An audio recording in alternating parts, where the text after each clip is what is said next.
One night, Henry and Gordon were alone with James. Although the Fat Controller was beginning to think well of him, whenever a chance came, the other engines would talk of nothing but bootlaces. "Remember the time one had to be used to get you out of trouble, James?" they would tease. James tried to get his own back, talking about engines who got shut up in tunnels and stuck on hills. But they wouldn't listen. "You talk too much, little James," said Gordon. "A fine, strong engine like me has something to talk about. I'm the only engine who can pull the express. When I'm not there, they need two engines. Think of that. I've pulled expresses for years and have never once lost my way. I seem to know the right line by instinct."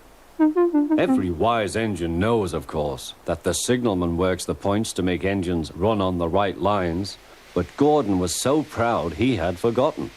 "Wake up, James," said Gordon next morning. "It's nearly time for the express." "What are you doing? Odd jobs?" "Oh, well, we all have to begin somewhere, don't we? Run along now and get my coaches. Don't be late." James went to get Gordon's coaches. They were all shining with lovely new paint. He was careful not to bump them, and they followed him smoothly into the station, singing happily, "We're going away, we're going away." "I wish I was going with you," said James. "I should love to pull the express and go flying along the line." Gordon, with much noise and blowing of steam, got ready to back onto the train.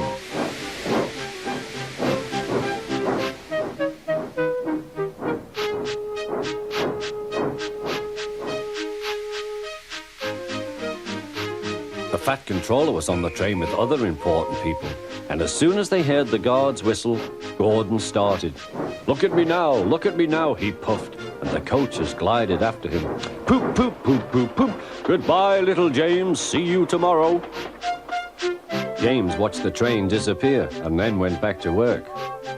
He pushed some trucks into their proper sidings and went to fetch the coaches for another train. James had just brought the coaches to the platform when he heard a mournful noise.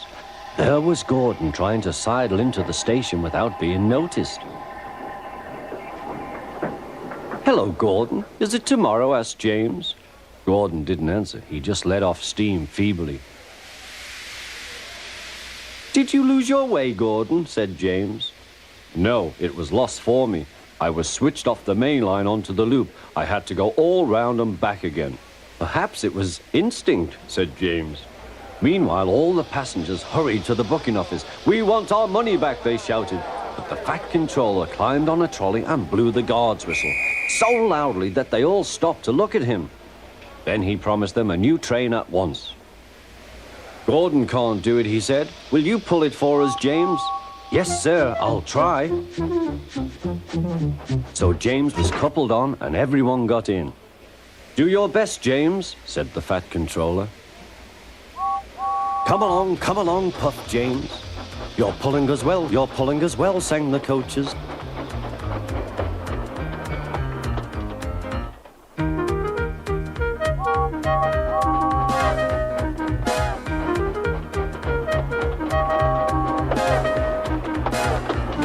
Bridges and stations flashed by, the passengers cheered, and they soon reached the station. Everyone said thank you to James, and the Fat Controller was very impressed.